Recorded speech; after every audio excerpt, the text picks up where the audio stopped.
Hey, Katie, welcome to Keep What You Earn. How are you? Hey, Shannon. Good. How are you? Good. Would you mind just introducing yourself really quick to those listening? Yep. My name is Katie Savarese, and I am the founder and CEO of a group called Nova.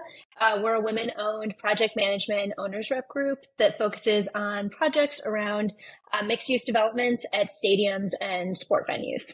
I love it. I love the projects that you guys have been working on. And sometimes it's hard for me to describe what you do because, like you said, it's projects, it's mixed use developments. It's kind of hard to picture, like, well, what is that? What does she actually do? Could you just unpack that a little bit in terms of like how you would describe it to say your like 11-year-old cousin? Sure. So our job really is project managing and problem solving is how I explain it to everybody. So a day in my team's life really looks like a lot of meetings with our different project leaders. So whether it's an owner of a team or a stadium, the contractors working on the project. So that might be the construction company, an architect, a technology provider. And we work on making sure the project comes to life based on the owner's dream and vision. So we'll connect and make sure this we're staying on schedule, on budget. Any problems come up, we navigate through all of those, and we're really the liaison between all of those really technical providers for the project and then the owner who's hired us. Yeah, it's almost like wedding planning, but for large scale, build out projects because it's like that go between the bride and all the vendors, right? So it's somebody who's like coordinating all the different pieces going into play. And it's no shock that you're really good at that because after working with you for a year now, just over a year, I can totally see how that skill set serves you. Now, talk to me a little bit about the projects that you guys have worked on because I know that you have some really cool ones under your belt. Yeah, our first really big projects were a lot of renovations at the Chicago White Sox ballpark. That was about 2 years ago, and we got hired to do all their off-season renovations. So that was building an analytics lab for their players, so pitching and hitting analytics. We redid the entire home side of the ballpark, so the gym, family wing, and all sorts of different areas for the players. And that was one of our first really big projects. That has really kicked off a lot of the now next wave of projects, which are now moving outside of just the ballpark. And we found a niche in these mixed use developments that are coming up around the stadiums.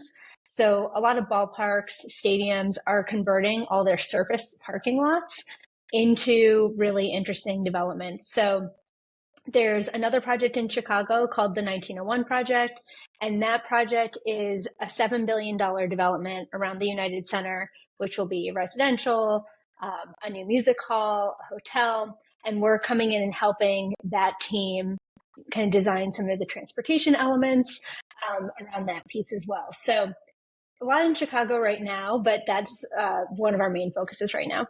I love it. And, I love a good origin story too for this business because this is also really super cool. And you've been in business for how long now?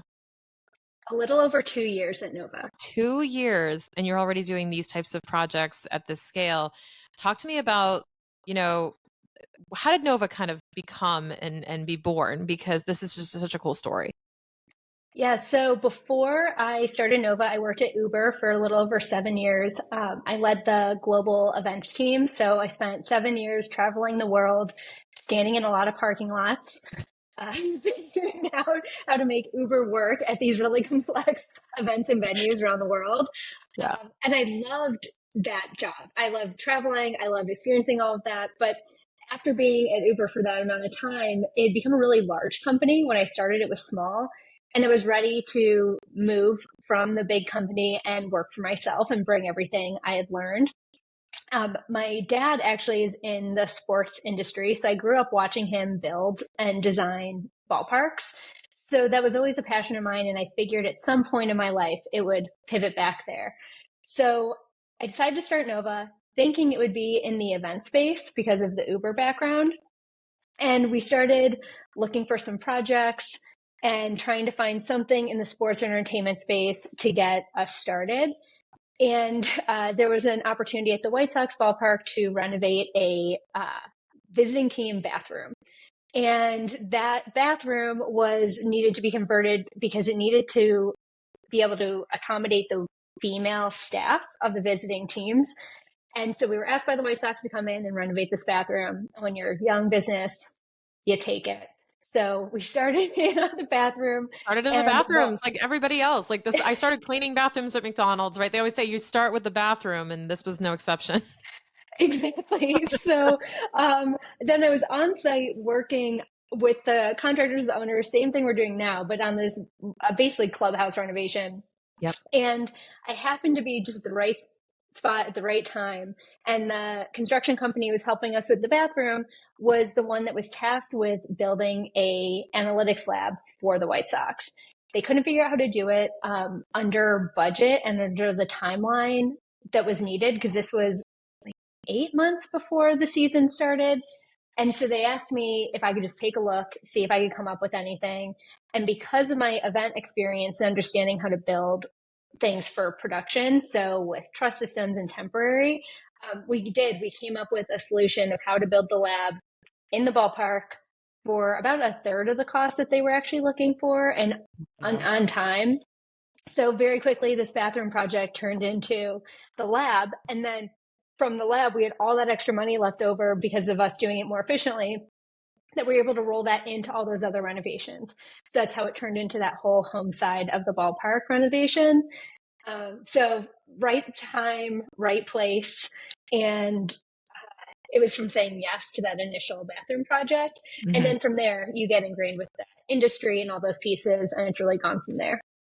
That's amazing. What made you want to take this route as opposed to, I know you said that you were looking away from Uber, but like why your own company and what really pulled you in that direction? Yeah, before I started at Uber, I had run a small startup with a friend and a professor from my undergrad program.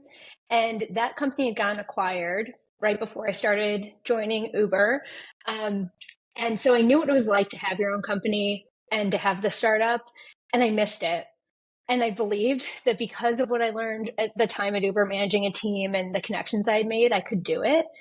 And so that's really what made me decide to do that rather than to apply to another job, because I also did love my job at Uber, and I decided that if I was going to leave there, I needed to make a real change. I wasn't going to go apply for another job. Mm-hmm. And I'd really enjoyed having the business before, so that's what brought me back. Yeah, and I think that, that's a really cool thing that I want you to realize. Like, I don't like to use the word lucky, but you were so probably grateful to have that experience and to be able to have that perspective, because so many people stay handcuffed to those jobs thinking, well, what's it going to be like if I start my own thing? Can I do that? And they have so much uncertainty over whether they could make it work. And you kind of looked at this like, well, I know I can do it. It's a question of if I want to. And that's a really cool place to be in, knowing that you can do something, but making a conscious decision that would you be happier doing it this way? And sort of knowing that answer from that past experience, which is really cool. Yeah, it was definitely helpful to have that as a benchmark, to know also what I was getting myself into, and some of the things I needed to know, and the mistakes we had made in that first business, 10 years prior, to be able to carry in when I started Nova, knowing the things that I really prioritized. What's one thing that you were adamant that you were not going to carry over into Nova from the past experience? I think the number one thing was owning it within ourselves 100%. I knew what it was like to have investors come in, which are very valuable, and some businesses rely on them for different reasons based on the financial structure of the business. But for me, I was really adamant that I wanted to bootstrap this and do it ourselves, rather than rely on investment. I love that. What's the biggest souvenir you took from your time at Uber that you've carried with you into Nova, that you've kept in place, that you loved about Uber and you insisted on keeping in your own company culture? That's a good question. I think my team. I had the benefit at Uber of building my team from the ground up. I was able to compile this amazing group of people and understand how important the culture was. We went through a lot of change at Uber. We went public, different CEOs. Our company had reorged several times, and our team was impacted by that. I also was managing them through COVID. We all moved remote.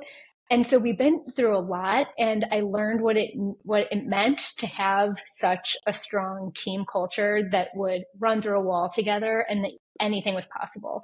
Yeah. So that was something I really carried over, and I knew that was important, especially for something that I had put everything into. If I didn't have that team and that team culture around me to really rally, Mhm. that it would be a lot harder. Yeah, I think that always comes with it is I think I've learned all of my favorite things I've taken from my career have been around people and how to manage people and how not to. Yeah. And that's just as valuable.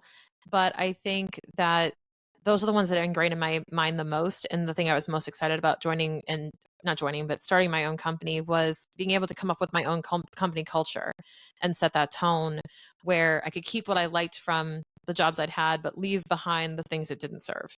And that's one of the coolest things about, doing your own thing.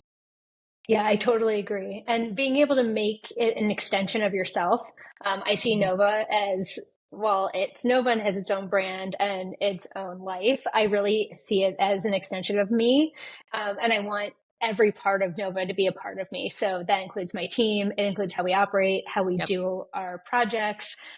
I really want that piece to come through. And it's important to me is having your own business, right? You have the luxury of being able to do that. Yeah, and you have the impact too of creating jobs, which I think is the coolest feeling on the planet when you know that like people rely on our company for income.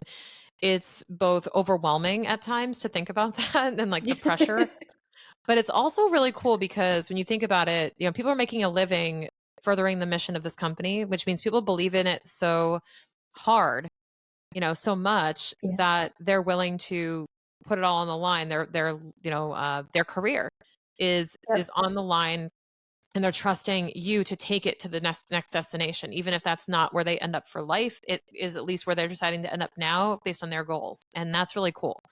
And I think that's one of the most like complimenting things about a company is the people who work there and that they've chosen to work there and use their skills there. It's just really cool to see. Yeah, I agree. And it's also really interesting to me to think through that 2 years ago, Nova didn't exist. Yeah. There was this hole in the market, and it wasn't, something that was really obviously a gaping need. The industry had operated for you know, decades without us being involved. But seeing, if you commit to it, you believe in yourself, and you put this amazing group together and you market it the right way, that you can make this need in the market. And now we're getting approached by a lot of other projects around the country looking to bring us in, and people are finding value in that. So in addition to, creating the jobs and the livelihood for people, it's creating the need and a new opening for something that never existed. Yeah, I love that. It's one of the coolest things. Like, Lord knows we didn't need more accountants in the world. Same here, right? But well, actually, we do. We actually do now. There's a pretty good shortage now. But when I started this business, we weren't as struggling with finding talent and things like that and finding accountants. But we, I said, let's try doing it a little bit differently. Let's try doing it our way. Let's try catering to small business owners and being client focused first. And let's have a small roster and let's design this around my team and our lifestyle and what we want to be doing. And I feel like you've done something very similar with Nova where it's really team centric. So one thing I've noticed with you as your CFO is everything has a layer of, but what can we do for the team? Mhm. And how can we celebrate our successes with the team? How can we have incentives? How can we have programs in place where you are able to reward the team and incentivize the right behaviors? Like looking at not just, you bring in like a commission, you bring in sales, you pay more commission, but looking at it to celebrate Nova's accomplishments together, which is very unique. As opposed to individual accomplishments and incentives, it's a lot of like, how can we make this a place people want to work, but how can we bring people along for this bigger vision and have them all feel like they're participating in it as a whole? Yeah, and I think that comes from what I learned managing at Uber was that creating that team, creating that culture. The way I explain my management style is more like a coach than a manager. Yeah. And I try to treat my team like a sports team. It's great if you have one superstar that is, outscoring everybody, but that's not possible. And you're not going to win if everybody else isn't doing their job too. And Yeah. so I think that's really the piece that we focus on, and we don't talk about it that much. It's just ingrained in the culture, and everyone who gets brought in thinks that way. And it's the way that we kind of encourage everyone to operate. Even we call ourselves Team Nova. It's Yeah. not, Katie at Nova, it's Team Nova. And that, I think if you start at the right time and you encourage that throughout, then everyone buys in, because it's about the team, not Yeah. about, competition within everybody. Yeah. I mean, everything I've seen is at Team Novas, right? So Mhm. that's a big part of it sends a message, right? That we're a team and that it's always we. You always speak in your company in the we terms. It's like we Mhm. think, we do this, we do that, and that shows through. Um, I do want to ask you on the subject of, running your businesses, going through the startup phase and having been a part of a startup in the past too, where does your savvy come from around finances? Because I have to tell you guys this. I brought Katie on I was her CFO starting about a year ago, and she came in with her own cash flow forecast. She came in with her own like idea of like, here are my projections, here are my goals, here's everything that's going on. And I'm like, shoot, girl, what do you need us for? You got all of this ready to go. And she's so on top of her stuff. Now that's obviously your skill set as a project manager, but where did that sort of comfort and familiarity with the numbers come from? I'm just interested in that. Yeah, I learned the basics of it. So I did get my MBA right after Mhm. school. So I'm a numbers girl. So my Mhm. undergrad is in mechanical engineering. Then I went straight to get my MBA because I thought I wanted to be a project manager. While I was getting my MBA is when we started my older startup. And so when I was going through business school and starting this other company, it was kind of happening at the same time. And I think that's probably what inspired it. And then we had investors come in, and I was COO of that other startup. And there was no one else that was going to figure out how much money we had, what the run rate was, and all these pieces. But we were being asked. I was like a year and a half out of college, so at that point I didn't know any better really. So I just started putting it together, putting spreadsheets and seeing what worked. And when you're a young company, especially when we were, back then it was a tech company, money was tight. So we needed to know every week what was coming Yeah. in, what was coming out. So that's when I started dabbling with it. And then at Uber, managing the team, I needed to create budgets, and we started managing projects. And so it was project level budgets and those pieces. And then starting Nova, I guess I just realized from the old startup that we were going to be in that same situation of bootstrapping this. I needed to know exactly what was coming in and out. And it's evolved over time, but having that spreadsheet and using that has been such a tool for me. And now I've taught it to a bunch of other people. So my team knows how to do them. My fiance does it for his company. I've gotten like friends, others who start their other companies. I send them a template. So it's just been kind of this tool that I created over, it's been probably 10 plus years now. Yeah. But I wouldn't say it was very intentional. It was more out of necessity early Yeah. on. Yeah. But I think, and not to minimize it, right? Because you think it's out of necessity. This is just something I've had in my back pocket, like a little tool I whip out whenever I need to have a grip on this stuff. But I think a lot of people have fear over their numbers and actually looking at the truth of what's going to happen. A lot of people don't have the insights into those things, or they may not be able to predict what's coming, or it might just feel really daunting to do. What is a piece of advice that you have for somebody who maybe is starting out their own business? It's almost like Katie was MBA time, right? Mm-hmm. And they're going, I need to answer these questions. I don't know what's going on. Like, what are some of the pieces of advice you would give them to just start the process of getting more familiar with them? Yeah. Well, to start kind of bigger picture, everyone who's ever worked for me or with me knows one piece of advice that I give everybody is that everything is made up and nobody knows what's going on, which is Yes. like a little controversial. Yes. It's No, true. it's so true though. It's like nobody actually knows what they're doing. And once you realize that's the case, it disarms everything. Exactly. And I had learned that pretty early on that everything was made up, like all rules are somebody made up at some point, and nobody knows what's going on. And once I realized that, it became a little less scary because like I'm making this up and I don't know what's going on, but Mhm. nobody does. So once I figured that out, then I said, okay, well now it's my chance to figure it out. I just have to. And so That's every time I'm in a room, and I promise I'll get back to the No, you're numbers fine. question.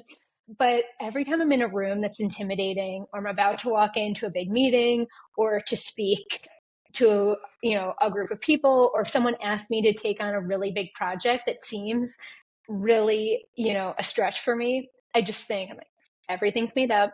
Nobody knew what they were doing when they started. Just get started. And so that just is something that I continue to remind myself, and I need the reminder. I remind my team, and it helps. And it's not a Mhm. lie. It really is true. Even the CEOs of companies, big companies, they don't know what they're doing. Like they didn't know what they were doing when they started. They are making it up and, creating this, to the best of their ability. Um, so that's the overarching piece. Then on the numbers piece, it's the same thing. You have to just dive in. And I believe that the knowledge, even if it's scary and maybe it's not the answer you want to know, it's power because it allows you to make decisions. If you're flying blind, that's when you make mistakes. And if you know what you're up against, then you can actually make decisions and you can ask for help and you can go to anybody and they'll respect you for having the answers, even if it's not the answer anybody wants, even if it's scary, even if you're maybe embarrassed on the financial situation that you're in. Having the numbers and being able to go to someone and say, here, I've got my spreadsheet. Here's what I'm seeing. How do you navigate this? And I just take it week by week. My cash flow, as Shannon, is every week. And in the Mhm. early stages, you're living week by week. But if you know that, you can adjust to it. And it actually takes a lot of my stress away because I know when I need to be worried and when I Yeah. don't. Even when things get low, I say, oh, but that's okay because I've got this money coming in and projected in the future. And so that really helps. Or you can also then use that and say, "Oh, it's getting really low. What can I do this week?" Or can I make a phone Exactly. call and get that invoice a little bit sooner? Or could I bump something out that I was planning on doing? I was going to take a draw this week. Maybe I'll wait till next week, or I'll pay my credit card next week instead, as long as it's not late, right? So whatever you got to do to make decisions, you can make them consciously without screwing yourself over. Because I've seen so many business owners who like, I'm going to pay the credit card this week and payroll and this and this. And I'm like, watch it. Watch it, because we got one whole week where you're not collecting any new invoices and we still got stuff to do. So it's Yep. really important to master the timing of when these things are happening. And like you said, it almost takes the power away the more you look at it, because then Mm-hmm. it's less uncertainty and it becomes less scary. Um, when did you decide, I guess, like to then take it the next step and get that professional help with the financial side of things, and how you decided that maybe you need more than just simple bookkeeping? Yeah, so we had bookkeeping pretty early on. I had had a small group that was helping us just with like general bookkeeping, invoice tracking, and QuickBooks. And then I had a large CPA firm that at the end of the year was just doing my returns. So really, I think the classic young company Yeah. configuration, and it worked. It was working okay. And because like you said, I had an understanding of my cash flow. I felt like it was under control. And then when we got to the end of the year taxes, I was feeling this gap of I was trying to get in touch with the accountants. I was asking them questions. I was trying to plan for the next year because I have my spreadsheet and I know exactly what's going on. I was trying to figure out what I should project for taxes, how much I should save, if there was potential savings available. And it was really hard to get a response. They're really busy. I understand that. But I felt like I was having to pull teeth to get a really what I felt like was pretty straightforward answers for someone who is like living and breathing in my books. And so that's when I started looking for a new CPA firm and looking for more of that CFO role. I didn't know it was called a fractional CFO at the time. I just knew I needed somebody in finance to come and Mhm. help me. Yeah. I But I need also knew I Karen in couldn't. finance. I need somebody over here. Yep. But I also knew I couldn't afford, it didn't make sense for me to hire somebody full time and pay them a full time salary to come in because we were too small at the time, especially to for my first real hire to be CFO, Yeah. especially knowing that we weren't bringing in any Yeah. outside investment. I don't recommend that for nearly anybody. believe it or not, is like the first hire is not a CFO because you need to go make money. You got to go. Exactly. Like it's either a marketer or a salesperson or someone who can fulfill if you're going to go and get new business, right? I actually don't advocate your first hire being anything financial. You need money to count Exactly. before you hire for that. Yeah, I agree.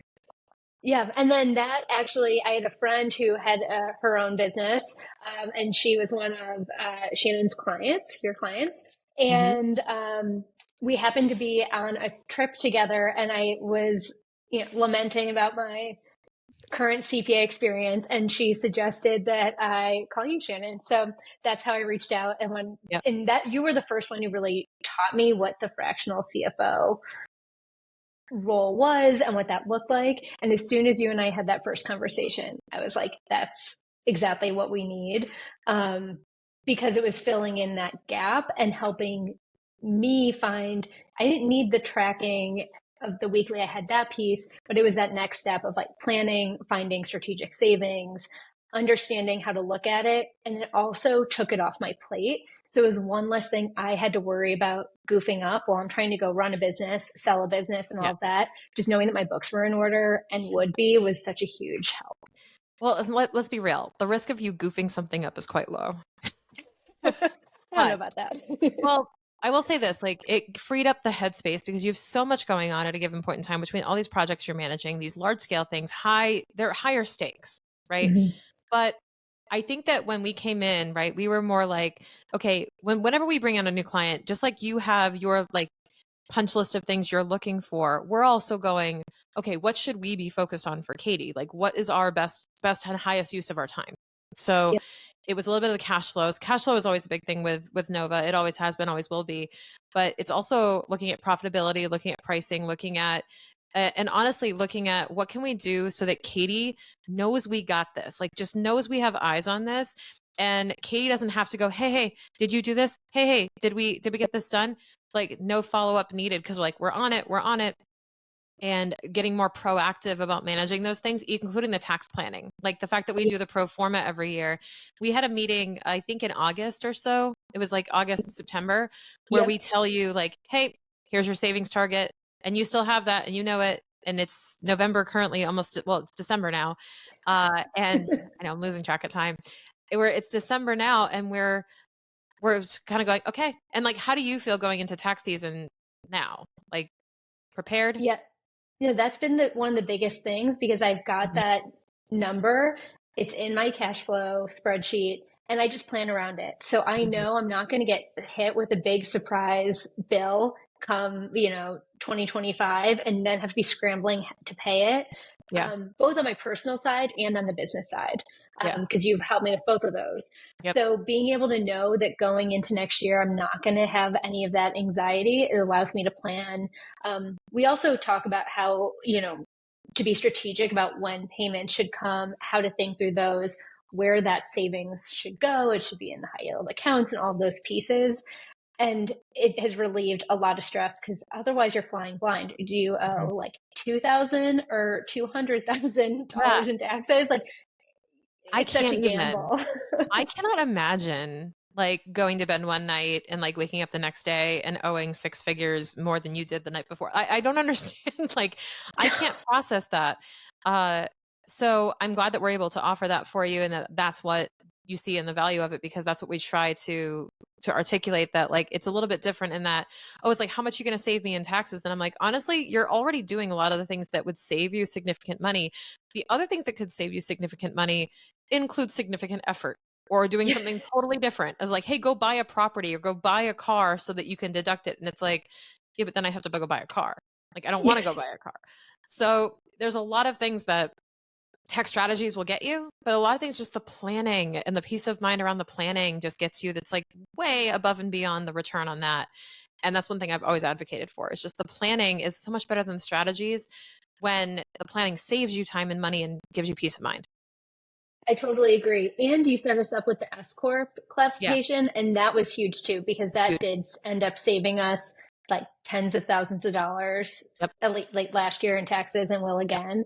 Um, and you made it really easy. Like that type of thing, I'm sure I could have figured it out with a lot of Google in those pieces, but I would have been stressed I messed it up. I don't Yeah. know if I would have figured it out. And so knowing that it was something that was handled properly, and every time I get some sort of, letter in the mail about something Yeah. with taxes, I just send it to you and you tell me exactly what to do with it. And it's never Yeah. stressful. And that to me, I can't imagine if I was having to then, Google a form. What do I do with this? Is this bad? Is it good? Yeah. Does this mean anything? Yeah. And having that has just relieved a lot of the outside noise, so I can just focus on Yeah. my business. So going back to your macro advice, how did you phrase it? It's like no one knows what they're doing, No, or and everything is made everything's up. made up. Yeah, everything's made up and no one knows what they're doing. Okay, what I was gonna say in reaction to that is that also applies to the IRS. So here's the thing, guys. Especially like Katie knows this firsthand because I can't tell you how many letters you've gotten where I'm like, do nothing. Yep. They're stupid and they're wrong. And and like how many business owners, I know you guys struggle with this, is like you get an IRS letter and you think you've just been like, I I'm don't going to know, like jail. this, yeah, you're gonna go to jail immediately. And it's like your address has been changed. Like it's like there's like no action to be taken. Katie will get these letters and they're not bad at all. They're just informational, or it's just like, hey, there's a refund. And luckily I have power of attorney with Katie and I get her tax letters before she does. So I already know she's gonna send me the screenshot. I've already read it. Usually it's like, okay, cool.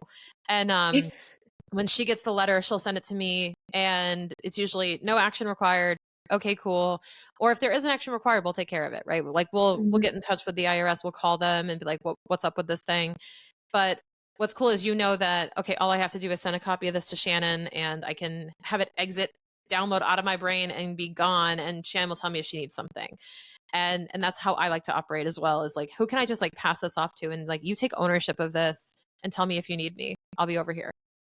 Exactly. And that's been huge for me. And it's with everything with our finances. I Mhm. know that I'm not having to worry about laying awake at night saying, oh, wait, did I forget this piece? Or did I not pay attention to this? That, there's another set Mhm. of eyes, there's multiple sets of eyes looking at this. Mhm. So I highly recommend it for any business that's, in that phase of growth, especially.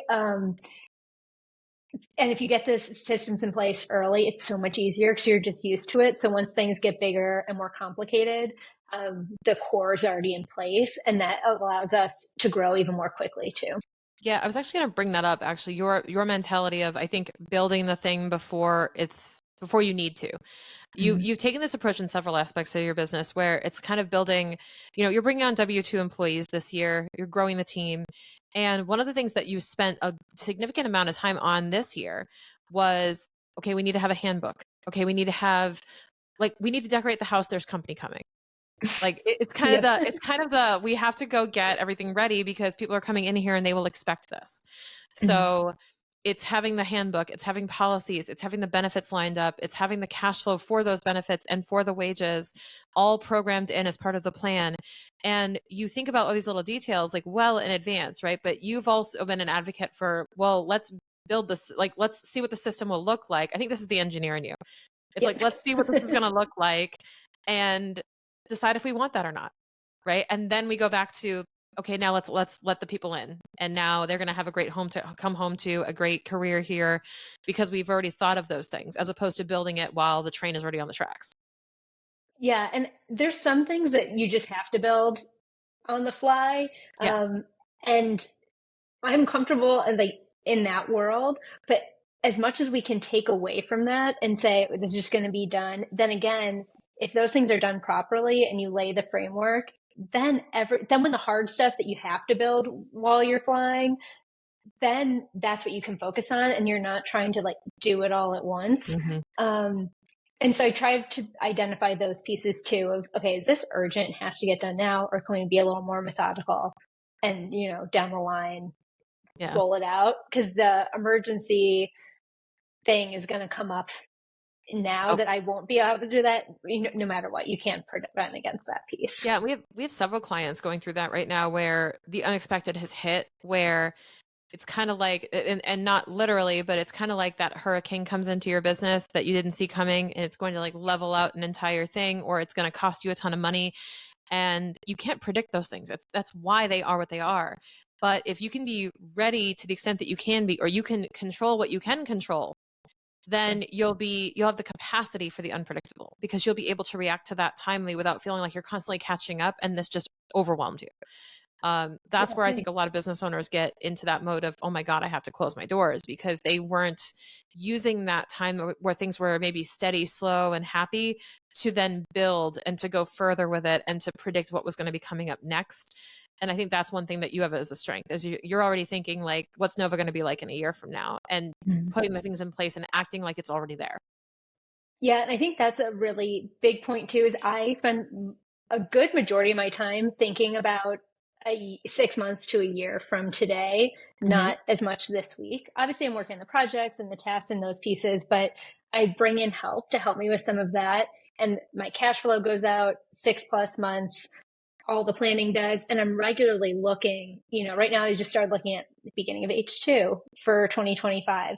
And we're a small business. It's not like I'm, this big entity that needs to do that necessarily, but it does help because it helps me set a little bit of like the North Star of where I need to be moving to, and set even informal targets to myself of what I need to hit from revenue, or if this thing doesn't come together, what does that impact?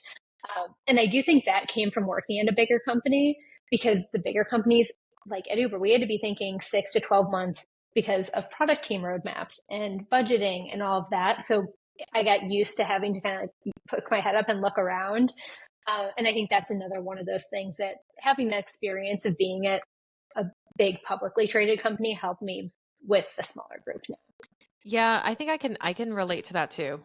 Having come from Yeah. big conglomerates, it's like that was normal to think that far out, and it just kind of made us have a vision that went a little bit further. Like we weren't living Mhm. week to week, we were living like quarter to quarter, half year to half year, and we were going like, I'm already thinking about next year's plans for stuff, and that's just kind of the way we were thinking. We were trained to Mhm. sort of think with that sort of foresight.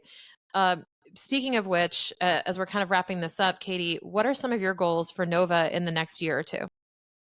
Yeah, so a couple things with the team are getting everyone converted into W-2. So that's been a big goal of mine, is to formalize the team. We've started with consultants, which made sense for the flexibility. So I want to really bring the team in. And then on the project side, there's a lot of projects that we're in active negotiations on. These are big projects. They take like 6 to 12 months of negotiating and finalizing for those. So, really hoping to get a couple of those to land so that we can have locked in revenue for the next probably 3 to 5 years. And, when you really look at it because of the duration of the projects. Um, and then that will allow me to go from these project focus areas to some of these more passion projects that I have. Shannon, you and I have talked about this. I really wanted to start the Nova Fund. I would love to start a fund to help invest in other women owned businesses, especially in the sports space. So that's a big passion. So hoping that we can get these contracts locked in and the Nova Fund can kick off hopefully in I have no 2025. doubt. I have no doubt you will. It's a matter of when, not if.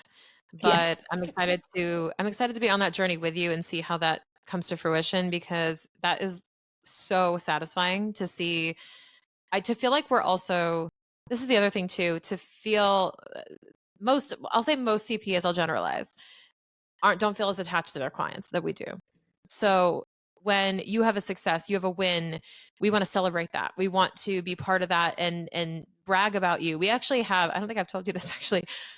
By the way, everybody, we have a Slack channel internally called Client Brags. Cool. So we will share, if you guys post stuff on LinkedIn, if you guys post stuff, we will go and like fangirl over all of our clients and be like, look what they're doing. Look how cool this is. And then that way they know where you're at and they can brag about you to other people and say, look who we work with. It helps build my team morale when they know who they're serving and why, and Mhm. how we contribute a little brick to this giant thing that is, the company. And it's super cool. So I'm excited to be on that journey with you and see what Nova has in store for the next couple of years. And if you don't mind, where can people find out more about Nova if they want to learn more about your company, about you, or just kind of follow along? Yeah, our website is teamnovas with an S.com. So if you go to that site, you can see the faces of everyone on my team. We keep it updated with a blog as well as our portfolio of projects. So you can poke around and see everything there. And then on the website, there's links to all of our socials. So you can follow along on Instagram or LinkedIn and see what we're up to. Amazing. Katie, thanks so much for joining me. Thanks, Shannon. This is great.